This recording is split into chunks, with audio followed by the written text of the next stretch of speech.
말씀 디모데전서 4장 5절부터 16절 말씀입니다. 신약성경 339쪽 말씀, 제가 가진 성경은 339쪽입니다. 오늘도 이 계시된 말씀 제가 읽을 때 하나님의 음성으로 듣기를 바랍니다. 하나님의 말씀과 기도로 거룩하여짐이라. 내가 이것으로 형제를 깨우치면 그리스도 예수의 좋은 일꾼이 되어 믿음의 말씀과 내가 따르는 좋은 교훈으로 양육을 받으리라. 망령되고 허탄한 신화를 버리고 경건에 이르도록 내 자신을 연단하라.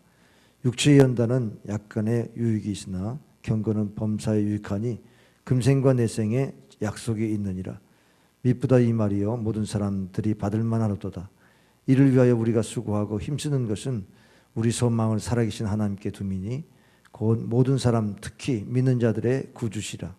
너는 이것들을 명하고 가르치라. 누구든지 내 연수함을 업신여기지 못하고 오직 말과 행실과 사랑과 믿음과 정절에 있어서 믿는 자에게 본이 되어 내가 이를 때까지 읽는 것과 권하는 것과 가르치는 것에 전념하라. 내 속에 있는 은사 곧 장로의 회에서 안수받을 때에 예언을 통하여 받은 것을 가볍게 여기지 말며 이 모든 일에 전심전력하여 너의 성숙함을 모든 사람에게 나타나게 하라. 다 같이 내가 내 자신과 가르침을 살펴 이 일을 계속하라.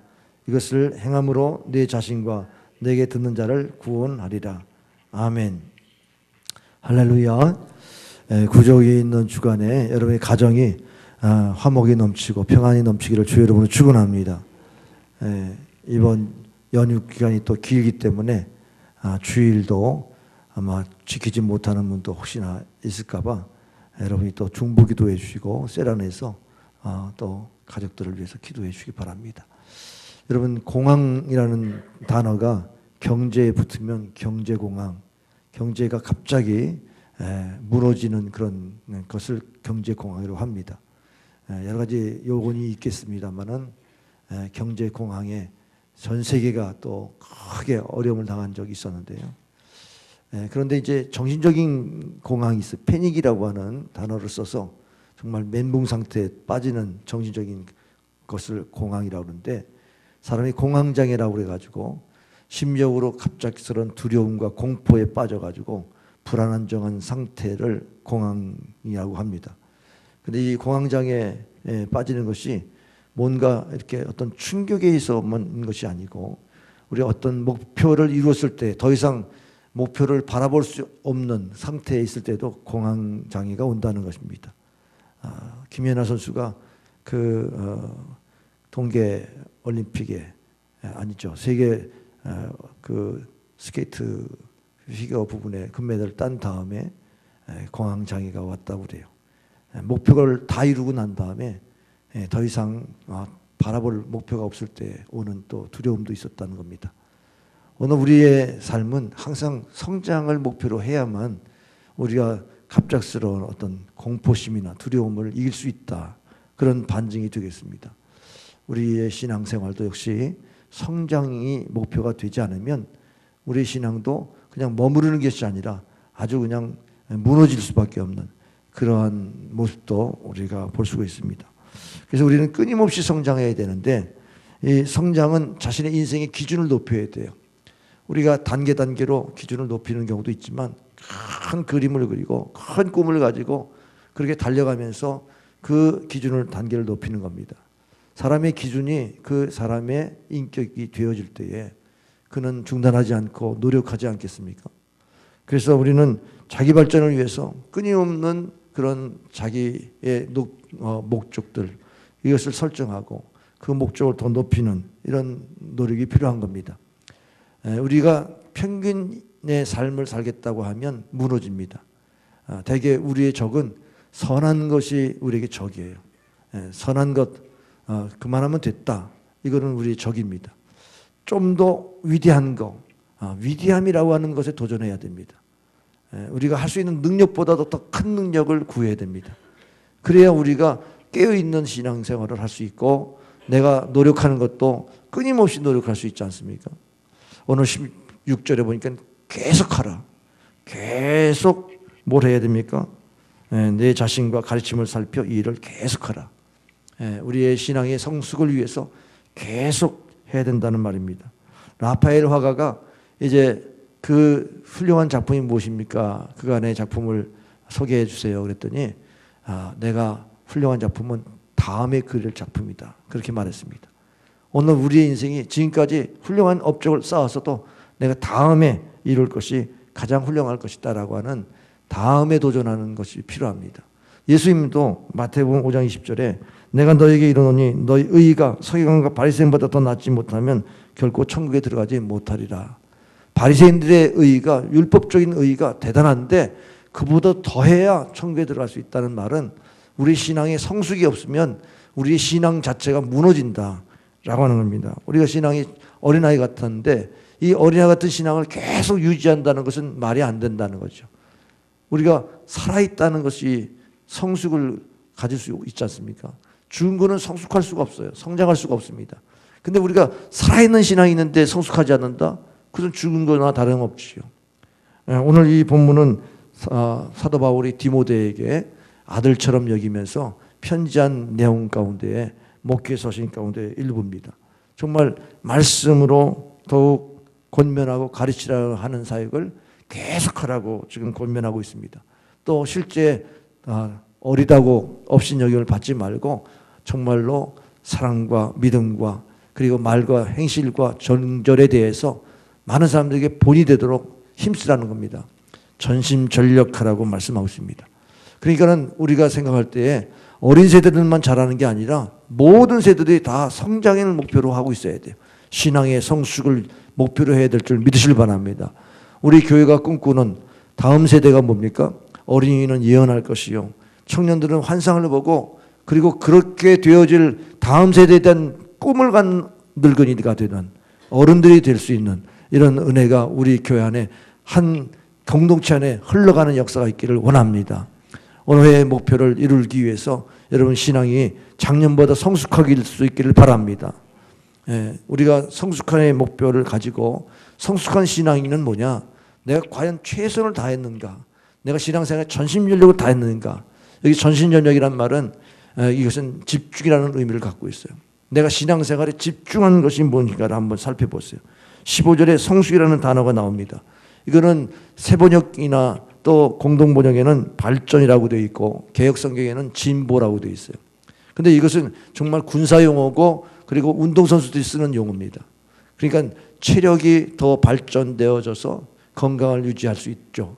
그래서 그런 운동에 대해서 증진시키는 그런 의미의 성숙도 됩니다. 성숙이 내면적인 것만이 아니라 이렇게 또 육체적인 또 성장을 의미하기도 하고요. 또 군사용어로 보면은 복음의 진보, 복음의 진보가 전쟁이 있을 수 있도록 힘쓰라는 말씀도 빌립보서 1장에서 말씀합니다. 그래서 우리가 앞으로 나아간다. 그리고 앞으로 앞에서 수고한다. 이런 의미를 갖고 있습니다. 이 15절의 말씀이 이 성숙하라는 말씀은 현재형 능동태 명령형입니다. 그러니까 꼭 이루어야 되고 스스로 성장해야 됩니다. 바울이 디모데를 아끼고 사랑했지만 바울이 디모데의 성장을 돕긴 하지만 스스로 성장을 목표로 해야만 성장하는 것이지 그가 안수기도도 받고 하면서 많이 은사를 경험하게 됐는데 사실은 14절에 보니까는 내가 장로회에서 목사로 안수받을 때에 그 은사를 가볍게 여기지 말라. 그때 받은 은사를 늘 활용해서 목회에 승리할 수 있을 것을 바울이 이렇게 권면한 것을 보게 돼요. 바울은 이 디모데에게 참으로 그 은사를 활용해서라도 어리다고 하는 것에 업신여기지 않도록 연수함을 업신여기지 않도록 권면합니다.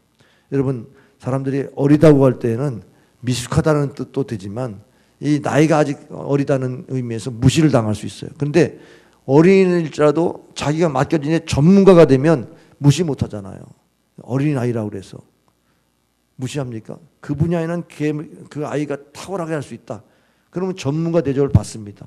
오늘 우리가 리더십이라고 하는 개념에서 사람들에게 뭔가 나를 따르라 할 때 존경받고 따를 수 있는 사람들이 있다는 것은 그 사람이 그 분야에 탁월하기 때문에 따르는 거죠. 그럼 우리가 그 탁월성을 우리가 가지려면 어떻게 됩니까? 우리의 삶 속에 성숙이 이루어져야 되고 성장이 이루어져야 되지 않습니까? 아, 저분은 항상 끊임없이 성장하고 성숙되어지는 그러한 삶이 사는구나. 그럴 때 리더십 세우는 겁니다. 오늘 교회에 직분자들이 있는데 이 어린아이들이 막 자라면서 막 자기 나름대로의 신앙생 성숙이 있을 때에 우리 어른들이 야, 조그만 애들이 뭘 안다고 이러면서 누를 겁니까? 예? 여러분이 성장해가지고 아이들 가르쳐야지 아이들 성장하는 것이 뭐 이렇게 막아놓으면 되겠습니까? 그렇다면 우리 기성세대들이 성장하지 않았기 때문에 오는 문제 아니겠어요? 교회는 앞서 있는 분들의 신앙만큼 교회가 성장하게 돼 있어요. 앞서 있는 성도들의 모습을 잘 보세요. 우리 권사님, 우리 안수 입사님, 우리 성도들, 교사들, 셀리더들이 모범을 보여야만 따라오지 않겠습니까? 그러니까 오늘 이 12절의 말씀에 도전을 받으셔야 돼요. 본이 되라는 거예요. 본이 되라. 신앙생활의 본이 되라는 겁니다. 항상 내가 본이 되나 이걸 자꾸 체크하면서 내가 전신연력해야 될 게 뭘까? 이걸 스스로 단계를 높이면서 올라가야 되지 않겠습니까? 사도 바울은 스스로 자기 자신을 다 이뤘다고 생각한 적이 없다는 거예요. 빌립보서 3장 13절에 형제라 나는 아직 내가 잡은 줄로 여기지 아니하고 오직 한 일 즉 뒤에 있는 것은 잊어버리고 앞에 있는 것을 잡으려고 표대를 향하여 그리스도 예수 안에서 하나님 위에서 부르신 부름의 상을 위하여 달려가노라. 그렇게 고백합니다. 그리고 고린도 전서 9장 26절 27절에 보면은 그가 다른 벽질을 하면서 그 정말 상 받는 사람은 그 1등밖에 상 받지 않지 않습니까? 그래서 자기 몸을 쳐서 복종해서 어떻게든지 자기 자신이 멸관을 받고자 하는 그런 애쓴다는 그런 표현이 있습니다. 바울이 자기의 삶의 목표가 분명합니다. 다른 사람을 구원하고 자기가 구원을 잃을까 봐 그는 스스로 자기를 쳐서 복종하면서 복음을 위해서 살고 그렇게 목표를 정하니까 내가 달력을 다 달래고 믿음을 지켰으니 이제 이후로는 내게 의의 면류관이 예비되었다고 담대히 선포할 수 있었던 것입니다. 우리가 새해를 맞았는데요. 오늘 구종새해 또 맞네요. 그런데 한 달 만에 또 다른 새해를 우리에게 허락하신 하나님, 그렇다고 한다면 그동안 한 달 동안에 새로운 마음이 지금 식어졌다든지 내가 헌신하고 봉사하고 내가 주 앞에 더 열심히 해야지 했던 그런 성무경신 예배의 새로운 신년 예배 때의 마음이 지금 식어졌다든지 그렇다면 큰 문제입니다. 우리는 작심삼일도 못해요.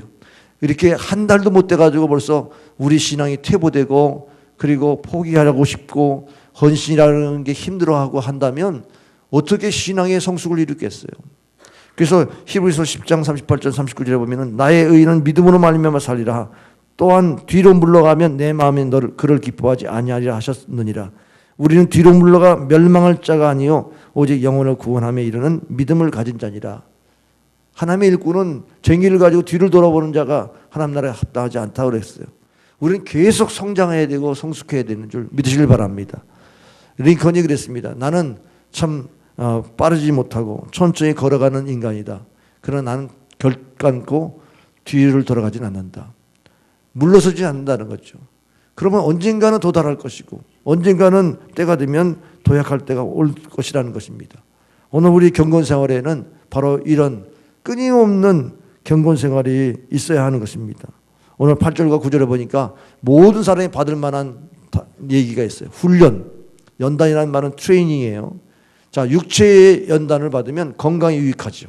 그러나 그 영적인 훈련을 받으면 신앙의 훈련을 받는 사람은 금생과 내생에 유익이 있다. 이 땅에서도 그 신앙을 통해서 우리 교회가 성품 훈련을 좀 준비하고 있는데 그 성품을 통해서도 이 땅에서 얼마나 사람들이 인정받아요. 그런데다가 뇌세에서는 그 성품으로 감당했던 사역들이 하나님의 영광이 될 것을 생각해 보세요. 하나님의 칭찬과 멸류관이 있으리라 생각됩니다. 바로 훈련입니다. 우리가 훈련하지 않고서 그렇게 열매를 맺을 수가 없어요. 신앙 성숙의 오해가 있어요. 내가 교회 다니면 성숙하리라. 오래 다닌 신자일수록 성숙이 멈춰 있는 것을 여러분 알죠. 왜? 매너리즘에 빠져 다 한다고 생각해요. 근데 훈련이 안 됐어요. 지켜내지를 못해요. 여러분이 아는 것 가지고 믿음을 지켜내지 못합니다. 오늘 12절에 말과 행실이 본이 됩니까? 말한 대로 믿음대로 살고 있나요? 믿음과 사랑에 또 본이 됩니까? 정절에 대해서 본이 됩니까? 이런 부분이 교회만 다닌다고 되는 것도 아니고 오래 다녔다고 되는 게 아니에요. 오늘도 내가 그 목표를 정하고 성숙을 향해서 달려가야 되는 것이죠. 그래서 운동 경기로 말하면 1등만 상 받게 돼 있잖아요. 그런데 우리 기독교인의 상도 1등이 받는 겁니다. 1등은 뭐냐? 세상의 경기는 한 분야의 1등만 있지만 우리는 다 자기의 분야가 있어요. 우리가 개인이 다 하나의 분야입니다. 우리에게 은사가 있고 그 은사대로 하나님께서 참으로 열매를 맺고 상을 주신 줄 믿으시길 바랍니다. 그럼 우리는 우리 자신과 싸워서 내가 1등 되는 신앙생활을 해야 되는 겁니다. 내게 목표를 정한 것이 어떠한 것이든지 간에 하나님이 설정해 주신 목표라면 신앙 성숙을 위해서 달려갈 때에 그것이 멸류관이 되는 겁니다. 오늘 6절에 보니까 내가 이것으로 형제를 깨우치면 그리스도 예수의 좋은 일꾼인, 예수의 좋은 일꾼이 뭐예요? 믿음의 말씀과 내가 따르는 좋은 경우로 양육을 받으리라. 양육을 받아서 좋은 일꾼 되는 거죠. 훈련 없는 일꾼이 좋은 일꾼 될 수가 없어요. 여러분이 얼마나 성경 말씀에 훈련을 받았습니까? 믿음의 말씀을 믿음으로 반응하며 그 말씀을 지켜낼 수 있는 그런 양육을 받았나요? 그렇지 않으면 망령되고 허탄한 신화를 버리고 경건에 이르도록 내 자신을 연단하라. 우리가 망령된 말을 많이 합니다. 허탄한 신화에 빠져 있습니다. 예, 교회 다닌다고 해가지고 우리가 교회 훈련 안 받아도 시간 되면 다 직분 주더라. 직분 줘가지고 다 교회에서 인정받고 그리고 또 교회 생활 열심히 안 해도 가정들 자녀들 잘 되고 생활이 윤택해지고 그리고 축복 받더라. 이런 식의 헛된 얘기를 교회에서 들어서도 안 되고 말해서도 안 되죠. 어떻게 말씀에 훈련이 없는데 잘 된다고 말하는 게 그게 세상적인 얘기지 그게 교회에서 하는 얘기입니까? 하나님 말씀 지키지도 않는데 잘 됐다 그러면 하나님의 축복과는 상관없는 것이지 하나님이 주신 축복이 그런 축복이 어디 있습니까? 그러니까 우리는 그런 말 듣지 말고 그런 말 하지 말고 오직 내가 연단을 받아야 된다. 우리가 세상에 나가서 믿음 지킬 수 있는 연단이 뭐예요? 말씀으로 무장해야 되잖아요. 말씀으로 무장해야 세상을 이기죠. 생각을 바꾸세요. 생각을 바꾸자는 말은 말씀과 기도로 거룩해진다는 5절의 말씀을 붙잡아야 돼요. 우리가 거룩의 목표가 없잖아요. 거룩의 목표가 없는데 신앙이 성숙합니까? 성숙할 수가 없어요. 거룩의 목표가 있어야 신앙이 성숙하죠. 생각을 바꾸면 행동이 바뀌어요. 행동이 바뀌면 습관이 바뀌어요. 습관이 바뀌면 인격이 바뀌고 인격이 바뀌면 운명이 달라지잖아요. 그럼 우리가 생각을 바꾸는 시초부터 어떻게 시작합니까? 말씀에서 시작하죠. 성숙한 그리스도인에게는 살아계신 하나님께 소망을 둬야 됩니다. 오늘 10절 말씀에 이를 위하여 우리가 수고하고 힘쓰는 것은 우리 소망을 살아계신 하나님께 둠이니 곧 모든 사람 특히 믿는 자들의 구주시니라. 자, 우리 삶 속에서 살아계신 하나님 이걸 증명하고 싶은 여러분의 소망이 있습니까? 소망이 이 땅의 소망만 가지고 산다면 그분이 신앙이 어떻게 성숙하게 되겠어요? 하나님 내가 지금 이렇게 어렵고 힘들지만 하나님의 영광 가리지 않기를 원합니다. 하나님의 영광을 드러내기 위해서 살아계신 하나님을 추구하고 있어야죠. 살아계신 하나님. 사도 바울은 그가 많은 고난 가운데 죽을 고비를 그렇게 겪었지 않습니까? 근데 그가 늘 말하는 것은 내가 하나님께 소망을 둡니다. 이 소망이 부끄럽지 않냐면 하나님 그때그때마다 내가 너를 사랑한다. 하나님의 사랑이 그를 덮으니까 그 소망이 부끄럽지 않고 믿음이 연단을 통해서 더 강해지더라. 그래서 우리가 빌립보서 4장 13절 잘 아실 거예요. 내게 능력 주신 자 안에서 모든 것을 할 수 있다. 근데 이런 신앙 고백이 어디서 나왔어요? 풍부에도 처할 줄 알고 빈부에도 처할 줄 알았어요.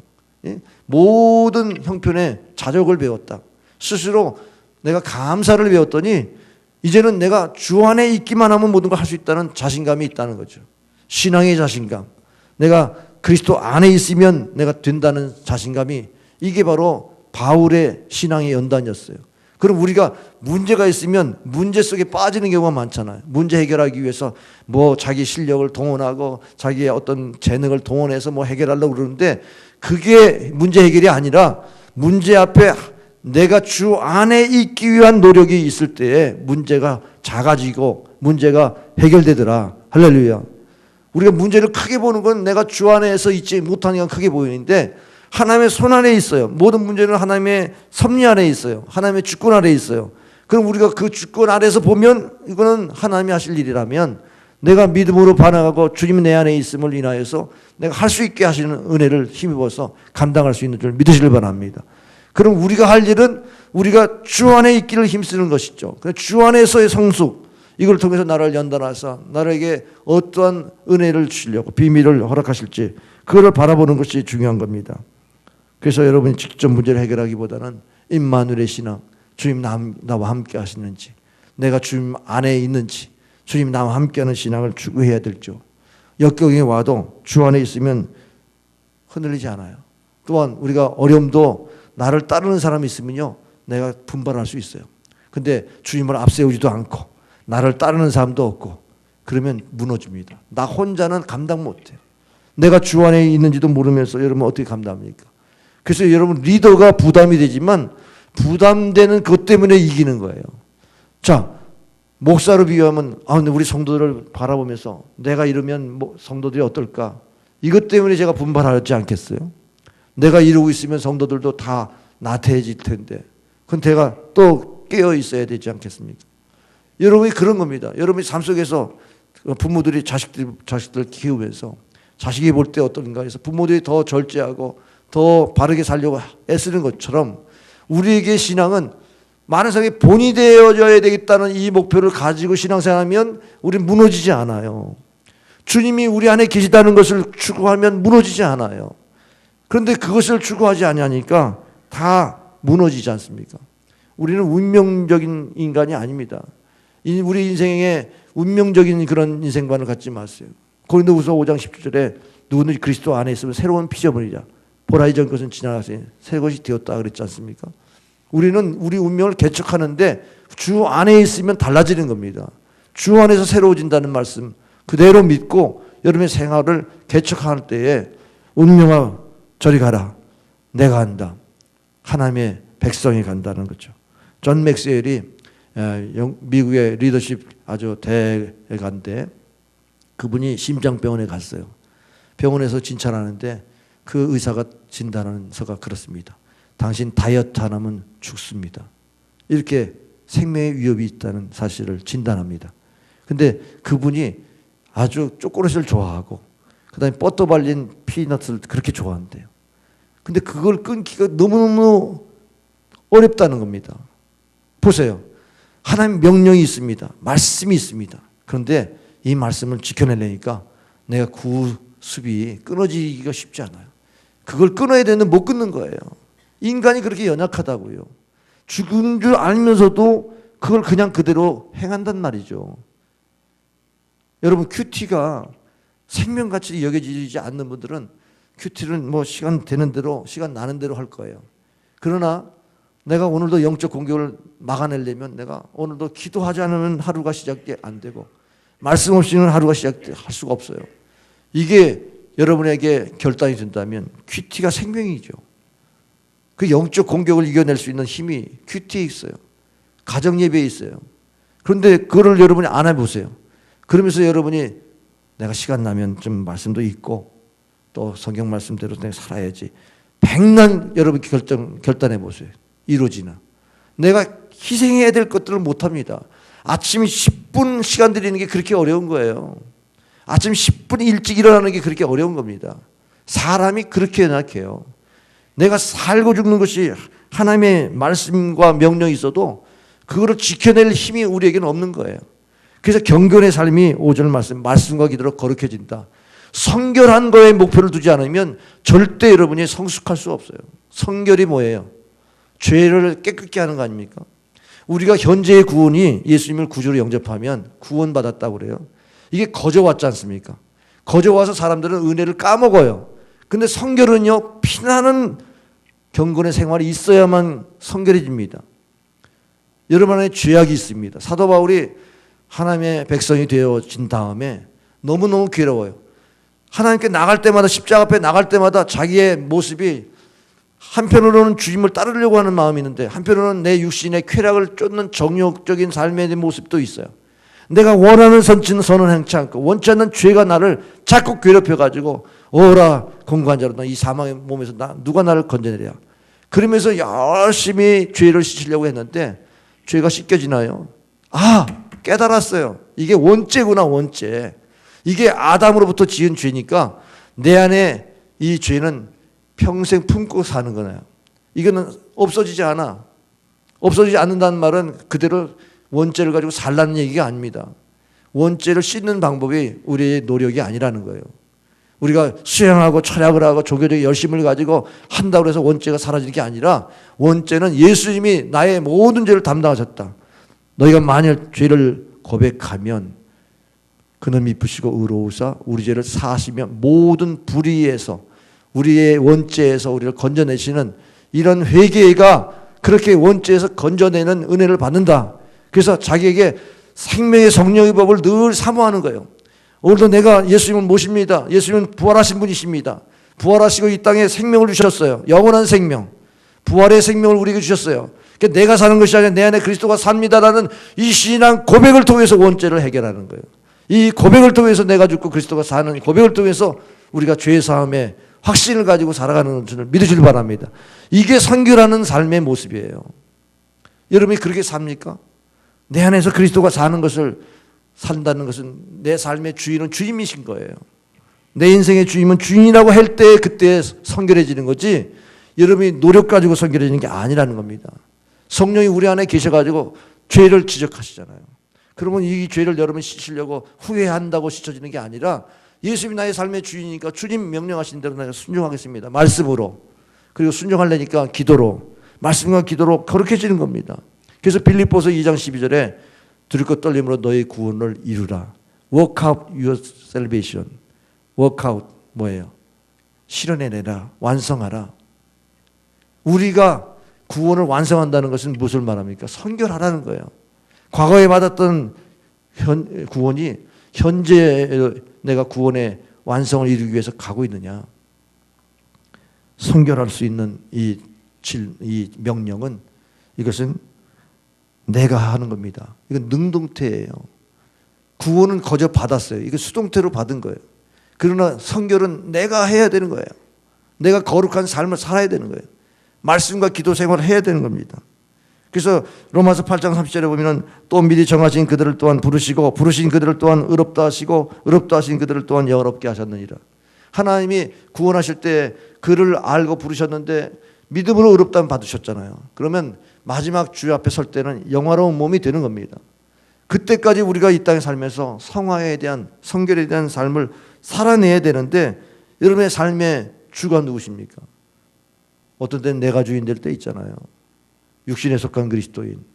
어떤 때는 성령 충만해가지고 주님이 주인이니까 나도 없고 주님만 있습니다. 주님이 다 알아서 하신다는 믿음도 있고 주님과 얼마나 친밀해지는지 완전히 자신은 없고 주님만 있는 이런 영광 속에 들어갈 때가 있어요. 이게 몸이 영화롭게 되어지는 거죠. 거기에 무슨 정욕이 있을 자리가 있습니까? 저기에 자기의 탐심이 있을 자리가 없어요. 근데 이게 천국에서는 이루어지지만 이 땅에서는 계속 내가 주인 되려고 하는 이 원죄가 있기 때문에 이 원죄를 씻는 일을 해야죠. 그래서 날마다 정욕을 십자가에 못 박는다. 이 십자가에 못 박는 일을 내가 하는 이 수고를 해야 되는 겁니다. 이 수고를 할 때에 그냥 됩니까? 말씀의 지배를 받아. 이 말씀이 이렇구나. 우상 숭배하지 말라고 그랬구나. 그러면 제사를 버려야 되고 말씀에 순종하니까 그만큼 또 사탄의 공격이 있어요. 그러면 기도로 또 이겨내야 되죠. 선결한 삶에 말씀의 지배를 받고 기도에 충만해서 이겨내는 것, 이것이 선결한 삶을 사는 줄 믿으시길 바랍니다. 이것이 우리 신앙의 인격에 우리 자리 잡을 때에 그게 완전히 내 습관이 되고 내 인격이 되고 그러면 그 인격 안에 운명이 달라지는 거죠. 그래서 우리가 성경을 읽어야 돼요. 계시록 1장 3절에 보면은 이 예언의 말씀을 읽는 자와 듣는 자와 그 가운데 기록한 것을 지키는 자는 복이 있나니 때가 가까움이라. 그야말로 성경을 읽고 듣고 지키는 자인데 여러분 성경이 어떻게 읽습니까? 오늘 13절에 보면 내가 이를 때까지 읽는 것과 권하는 것과 가르치는 것에 전념하라. 집중하라고 그랬어요. 여기 읽는 것이라는 단어가 이게 이 헬라어로 아나그노시스라고 하는 것인데 이거는 공적인 읽음을 말합니다. 공적으로 함께 읽는 거예요. 함께 지식을 얻게 되는 이런 자리에 나가라는 겁니다. 그래서 이거 영어 성경에 보면은 어떻게 되어 있냐면 public reading of scripture 이렇게 되어 있어요. 그러니까 공적인 장소에서 함께 읽는 것을 말해요. 근데 이게 기독교의 전통 안에서 이것이 이루어졌던 것을 발견하게 돼요. GN 컴 리서치에서 19세 이상의 700명 크리스찬들에게 질문했습니다. 여러분 성경이 하나님의 말씀인 줄 믿습니까? 했더니 71.5%, 성경에서 인생의 답을 찾고자 했습니까? 그랬더니 72.6%가 그렇다는 거예요. 그러면 성경을 읽고 있습니까? 매일 읽습니까? 그랬더니 거의 읽지 않는다가 25.3%. 4명 중에 1명은 크리스찬들의 성경을 전혀 안 읽는다는 거예요. 근데 왜 성경 안 읽습니까? 성경을 읽으니까 뭔지 몰라서 성경을 못 읽겠다, 이런 말이 더 많아요. 근데 사실은 혼자 읽으려면 창세기를 못 벗어나고 마태복음을 못 벗어나요. 성경을 읽는데 뭐 알아야지, 깨달아야 되는데, 그래서 성경을 읽으려는 마음은 다 있지만 성경을 실제적으로 못 읽더라는 거예요. 그래서 결국은 성경을 자세히 살펴보니까 이게 공개적으로 읽었던 거예요. 모세가 율법을 받았습니다. 십계명을 받았는데 백성들을 다 모아놓고 그리고 하나님의 말씀을 선포하니까 아멘, 우리가 그렇게 준행하겠습니다. 그때는 기록된 말씀이 없으니까 그렇게 선포된 말씀을 들어야만 믿는 거 아니겠어요? 그래서 모세 때에 그렇게 되어졌다는 건데, 모세가 말년이 돼가지고 모압 땅을 해서 가나안을 바라보면서 그 모압 평지에서 그렇게 말합니다. 나는 이 말씀을 여러분에게 전한다. 이 전하는 것을 꼭 그 후손들에게 너희들 그 땅에 들어가서도 전하라, 이렇게 가르칩니다. 그러니까 모세는 나이가 들어서 평생 말씀을 전하면서 듣게 했던 사역을 했던 거예요. 그들이 초막절에 모여가지고 여호와 앞에 모여서 하나님의 말씀을 들었고 그 낭독을 들을 때에 그들이 다 그 말씀을 경외했더라. 그리고 또 한마디 권면한 게 요단강에 들어가서 너희들 후손들이 이 말씀을 꼭 경외하기를 배우게 할지어다, 이렇게 권면했습니다. 모세가 이렇게 많은 말씀을 마지막 남긴 것은 다음 세대가 문제예요. 이 시내산 하나님의 역사를 보면서, 우상 숭배하다가 진노하신 하나님의 역사를 보면서 그 가나안 땅에 우상 숭배하지 않도록 그게 말씀한 거죠. 근데 그 하나님 말씀을 경험한 세대가 지나면 그 다음 세대들은 듣는 것 가지고 그렇게 말씀을 지켜내기가 어렵죠. 가슴에 없는 말씀이 지켜지겠습니까? 그래서 또 가슴에 새기려고 그렇게 말씀을 전한 겁니다. 근데 여호수아가 이제 가나안 땅에 들어갔어요. 가나안 땅에 들어가서 완전히 아주 시청각적으로 보여줍니다. 에발산이요, 민둥산이에요. 나무가 없어요. 숲이 없어요. 그리고 이 그리심산은 아주 숲이 이렇게 많이 있는 그런 산이었습니다. 근데 그 사이에서 너희가 택하라. 너희가 하나님의 말씀을 경외하고 지켜 행하려면 이 그리심산의 축복을 받을 것이다. 하나님의 말씀을 듣고 지키지 아니하면 여러분이 이런 에발산 것처럼 저주를 받을 것이다. 그때에 그들이 그 율법 중에 기록된 것을 다 듣게 되었을 때에 축복과 저주를 낭독하였다고 그랬습니다. 여호수아 8장 30절부터 35절에 보면 모세가 명령한 것은 여호수아가 이스라엘 온 회중과 여자들과 아이와 그들 중에 동행하는 거류민들 앞에서 낭독하지 아니한 말이 하나도 없었더라, 그렇게 되어 있어요. 하나님 말씀을 다 전했다는 거죠. 근데 이 약속의 말씀이 시간이 지날수록 가나안 땅에 들어간 그 세대들이 잊어버려요. 다시 우상숭배에 빠져요. 그래서 하나님의 진노가 임해서 또 나라가 이루어지고 성전이 무너지고, 그들은 유월절 절기를 지키지 않습니다. 유월절 때 더 하나님의 말씀을 들었는데 유월절도 경축하지 않고 절기도 지키지 않고 언약의 관계가 깨져버렸습니다. 그래서 이 언약의 관계를 다시 갱신시키느라고 선지자들이 계속 말합니다. 이 백성은 하나님의 말씀을 떠났기 때문에 망한다. 이사야서 5장 13절에 보니까는 너희는 하나님 말씀이 없어서 메마르고 목마를 것이다. 예레미야 4장 22절에 너희들은 하나님 말씀에 무지한 백성이다. 그리고 호세아 4장 6절에 내 백성이 지식이 없어서 망한도다. 그리고 말라기서 2장 1절부터 9절에 보니까는 레위의 언약은 생명과 평화의 언약인데 너희들이 레위의 언약을 벗어버림으로 죄악에서 떠나지 않는다, 이러면서 징칙하는 거예요. 그러니까 하나님이 율법을 주시고 이 율법을 계속 듣게 해가지고 공적으로 들어서 공동체가 지켜 행하면 어중이 떠중이 다 지킬 거 아니겠어요. 근데 이걸 개인이 지키려고 하면 이게 내가 지키다 말고 뭐 안 지켜도 누가 보는 사람 없으니까 안 지켜도 뭐 죄책감도 없고 이런 식으로 하다 보니까 그 자손들이 우상수에 빠지고 만다는 겁니다. 그래서 하나님이 포로된 바벨론 70년 동안에 그들이 하나님의 말씀을 율법을 연구하기 시작했어요. 그래 연구하다 보니까 뭐 제사장 그룹 사도 지파가 나오고 그리고 평신도 그룹인데 그 바리새인 구별되다라고 하는 그러한 경건파들이 나와서 그 성경을 읽으면서 율법을 요약하니까 613가지가 율법의 요약이다 해서 그거를 열심히 지켰어요. 근데 그들이 율법을 지키기 위해서 회당을 만들었습니다. 회당을 만들고 시나고그에서 모여가지고 성경을 읽고 그러면서 이제 성경 지식을 넓혔는데 포로기 이후에 돌아와서 에스라가 성전을 이렇게 청소하다 보니까 율법책을 발견했어요. 그 율법책을 읽다 보니까 그 백성들이 우리가 왜 망했는지, 왜 하나님께 징계를 받았는지 그들이 알게 됐단 말이죠. 그래서 엉엉 울면서 막 그렇게 슬퍼할 때 오늘은 성일이지 너희가 힘을 얻고 오늘은 즐거워하라. 그렇게까지 안돈시킬 정도로 그렇게 했다는 겁니다. 느헤미야 8장 5절 말씀부터 보면 그 말씀에 이런 말씀이 사람들은 백성이 제자리에 서 있는 동안 그들에게 율법을 깨닫게 했는데 하나님의 율법책을 낭독하고 그 뜻을 해석하여 백성의 그 낭독한 것을 다 깨닫게 하니 그러니까 말씀을 낭독만 하지 않고 이제는 거기에 설교가 들어간 거예요. 그래서 설교를 시작하게 되었죠. 예수님도 회당에 갔을 때 복음을 전합니다. 누가복음 4장 16절에 보니까 예수께서 그 잘하신 곳 나사렛에서 이르사 안식일에 늘 하시는 대로 회당에 들어가 성경을 읽으려고 서심해. 그 성경을 보니까 선지자 이사야의 글이 있어요. 그래서 이거는 이사야서 61장 1절부터 3절에 나온 대로 참으로 가난한 자에게 복음이 전파되는데 눈먼 자가 눈을 뜨고 참으로 앉은 배가 일어나고 그리고 눌린 자가 자유케 되고 억눌린 자가 해방케 되어지는 희년의 해를 선포하는 것이다. 그러면서 성경을 해석해 줬어요. 그러니까는 이 얼마나 권위가 있습니까?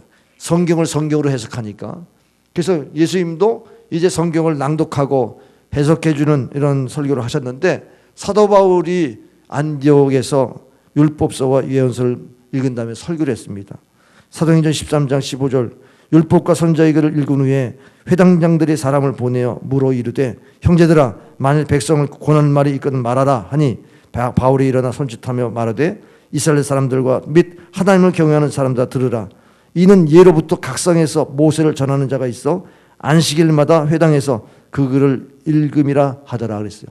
그러니까 하나님 말씀을 옛날부터 회당에 모여가지고 읽었어요. 읽었는데 사도 바울이 그것을 선포하면서 또 해석해 주는 이런 가운데에 은혜를 받았던 거죠. 오늘날 이 기독교 전통은 성경을 공적으로 읽었다는 겁니다. 공적으로 읽는데 여러분이 13절을 보세요. 다시 한번 보시면 수천 년 동안 지속되는 이 말씀의 공동체 안에서 다시 한번 정확히 지적하는 것이 내가 이것을 형제를 깨우치면 그리스도 예수의 좋은 일꾼이 되어 6절 말씀이죠. 제가 6절 말씀이 있습니다. 믿음의 말씀과 내가 따르는 좋은 경우로 양육을 받으리라 그랬어요. 여기 믿음의 말씀 우리가 말씀을 듣는데 여러분 말씀을 아멘 하고 믿음으로 반응하는 이런 사람들은 좋은 일꾼이 된다. 또는 네가 따르는 좋은 교훈으로 양육을 받으리라. 말씀 안에서 교훈을 받잖아요. 디모데후서 3장 16절 17절에 하나님의 말씀은 하나님의 감동으로 된 것으로 교훈과 책망과 바르게 한 것 의롭게 유익하니 이는 하나님의 삶으로 온전케 하고 모든 선한 일을 행하게 온전케 하려 함이라. 우리가 본인이 되지 못하는 삶을 살아도 말씀으로 무장하면요 그 사람은 온전해지게 돼 있다는 거죠. 말씀이 온전케 되어지도록 만들어 간다는 거예요.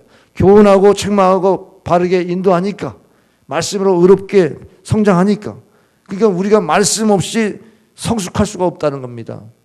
그러니까 말씀을 우리가 늘 듣고 행할 수 있는 그 자리가 말씀을 공동체가 있고 말씀을 설교하는 이 예배의 자리인 줄 믿으시길 바랍니다. 종교개혁이 일어났어요. 마틴 루터가 독일어로 번역을 했습니다. 그 당시에 독일어를 가지고 성경을 읽을 수 있는 사람이 10%밖에 안 됐대요. 그래서 이 개신교가 다 모여가지고 성경 읽는 것부터 교회가 됐어요. 성경을 아는 사람, 읽을 수 있는 사람이 10%니까. 그래서 다 모여가지고 성경을 읽게 하고 그것을 또 듣게 만들어서 교회 예배가 됐는데, 결국 이제 우리가 성경을 우리가 언어로 알게 됐지 않습니까? 그 얼마나 우리에게는 신앙 성숙의 도구가 다 있냐고요. 말씀을 읽으니까. 우리나라는 문맹률이 최저니까, 세계적인 문맹률 최저 국가니까 이렇게 기독교가 빨리 보급된 겁니다. 이걸 읽을 줄 모르면 어떻게 말씀으로 인격이 변화되겠어요.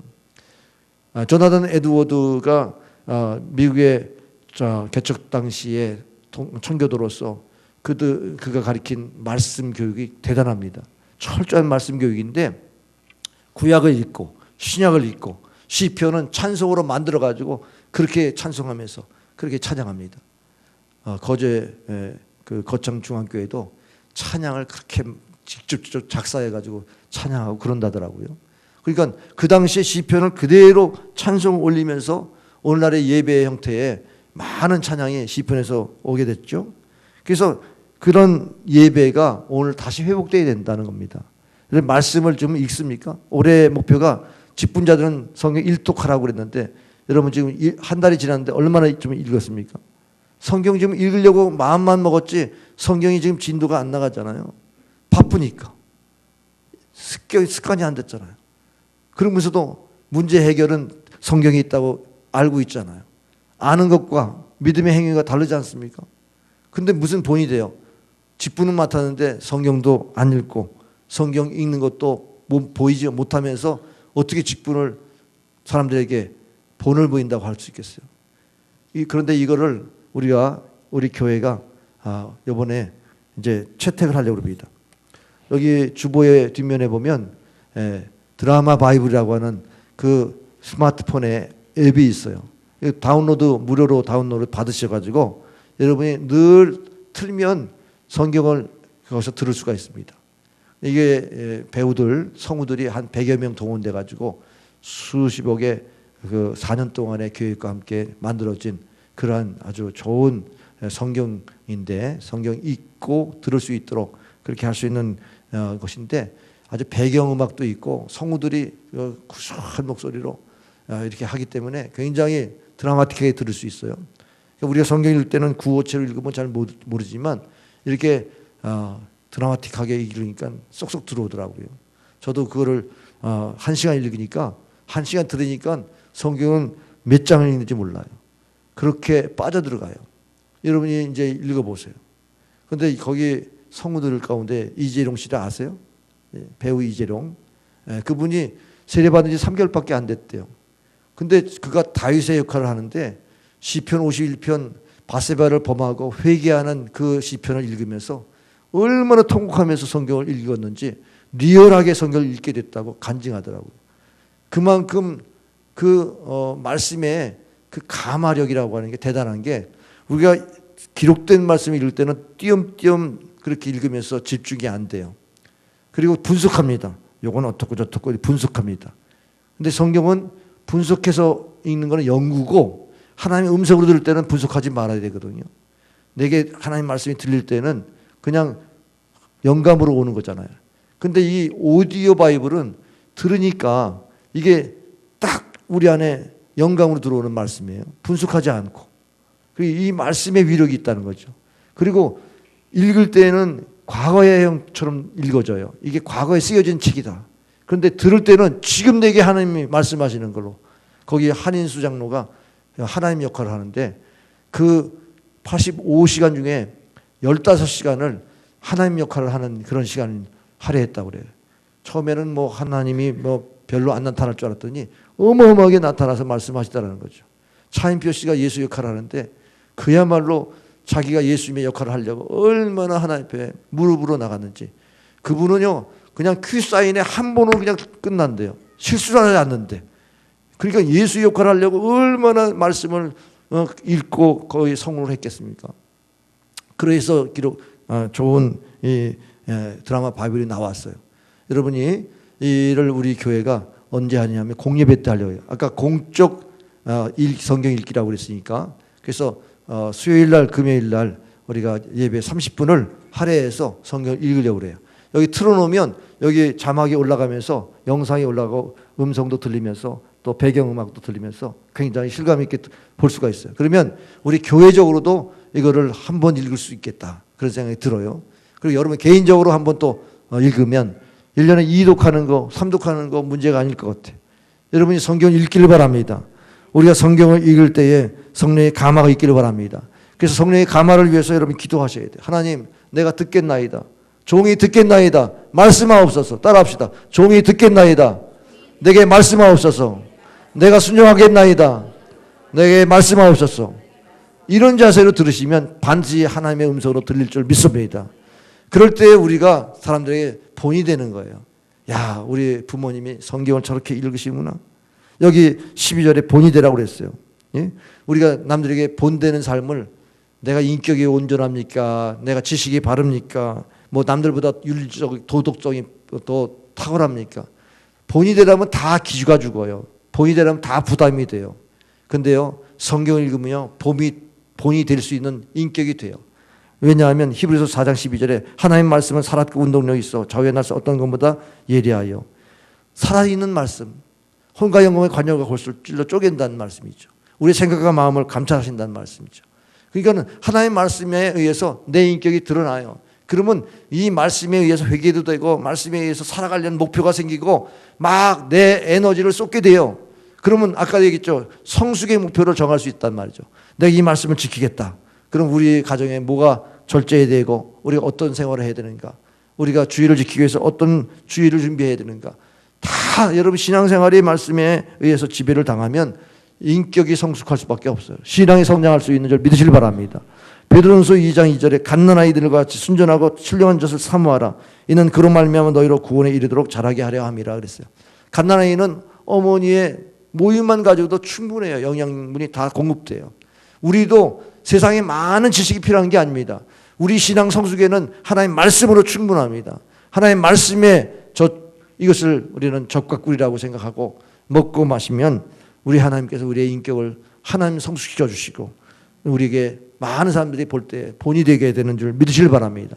16절 말씀, 내가 네 자신과 가르침을 살펴 이 일을 계속하라. 이것을 행함으로 네 자신과 네게 듣는 자를 구원하리라. 내가 성숙하면서 다른 사람들 구원하고, 내가 구원받지 못할까 두려운 마음을 가지고 내가 남에게 가르치기만 하면 안 돼요. 가르치기만 하면 내가 실족합니다. 근데 내가 그들에게 본이 되려고 하면 가르치는 대로 나도 성숙하고, 내가 가르쳤는데 내가 이렇게 살면 되나 반성도 있고, 그러면서 성숙하면서 같이 동반 상승하고 성숙하게 되는 줄 믿으시길 바랍니다. 회당에서 예수님께서 말씀 가르치시니 여러분 가정에서 들으라. 부모들이 말씀을 들려줘야 돼요. 유대인들이 그렇게 말씀을 강론했지 않습니까? 그래서 가정 예배가 필요한 겁니다. 가정에서 말씀 지킴, 교회에서 말씀 듣고 공적으로 말씀으로 무장하고, 그럴 때에 결국 우리의 신앙에 성숙이 있을 줄 믿으시길 바랍니다. 잠언서 22장 6절, 마땅히 행할 길을 아이에게 가르치라. 그러면 늙어도 그것을 떠나지 아니하리라 하는 말씀을 마땅히, 다른 것은 보다도 마땅히 가르칠 것은 하나님의 말씀이죠. 말씀의 길이 바로 우리의 인생의 길이 되는 이러한 은혜가 있는 줄 믿습니다. 교회 따르기 운동, 예수 따르기 운동 세 가지가 뭔지 아세요? 주보에 보면 예수 따르기 운동, 첫째, 큐티 하셨나요? 예, 여러분 오늘 받을 은총을 위해서 기도했나요? 누군가를 지금 섬기고 있나요? 이 세 가지가 있어요. 그런데 제가 오늘 말씀에 섬기고 있나요? 문자하고 전화하고 이렇게 우리가 하루에 3번씩 이런 일을 하면서 섬겨보세요. 그러면 여러분이 분명히 가르치는 데 목표를 두게 됩니다. 우리가 또 섬기는 데 헌신하면 분명히 말씀으로 무장하는 데 여러분이 그렇게 또 무장될 수 있는 줄 믿으시길 바랍니다. 오늘 성공하기를 원하세요? 성숙하기를 원하십니까? 성공은 외적인 걸 쌓는 거예요. 그러나 성숙은 내면을 쌓는 겁니다. 바깥에 있는 거 외적인 걸 자꾸 쌓아서 성장하지만 성공하지만 우리의 내면의 성숙은 자꾸 비워야 됩니다. 욕심을 비우고 죄를 버리고 그렇게 해야만 성숙이 되는 겁니다. 그리고 우리 세상에는 독립적인 인생을 성공한다고 그러지만 우리는 의존적인 인생이 돼야 성숙합니다. 주님만을 의지합니다. 하나님만을 의지해야만 성숙합니다. 여러분이 이런 내면적인 성결, 그리고 하나님만을 의지하는 신앙, 으로 성숙할 수 있기를 주의 이름으로 축원합니다. 기도하겠습니다. 아버지 하나님 감사합니다. 세상에 많은 사람들 가운데 만에 천하 하나 고르고 택하셔서 하나님의 자녀 삼아 주셨고 우리를 구원하여 주심이 감사합니다. 그러나 인생을 살아보면서 성경지향적으로 살다 보니까 우리의 내면은 형편없게 참으로 망가지고 그리고 믿지 않는 사람과 별로 구별되지 않는 모습을 살 때가 많습니다. 아버지는 우리가 성경을 가르치고 있는지 돌아보고 성경을 우리가 늘 묵상하고 있는지 돌아보면서 우리가 다른 사람을 섬길 때에 성경을 함께 읽자. 그리고 자녀들에게 성경을 읽어주면서 그렇게 성숙한 본을 보일 수 있도록 도와주시옵소서. 우리 교회가 성경 읽기 운동에 열심히 할 수 있기를 원합니다. 성경이 공동체적으로 읽혀지게 도와주시고 내 인격을 변화시키고 성숙하게 만드는 말씀이 되게 하시고 기도 생활에 힘쓰므로 말미암아 거룩한 경건 생활에 승리가 있도록 도와주옵소서. 예수님의 이름으로 기도하옵나이다. 아멘.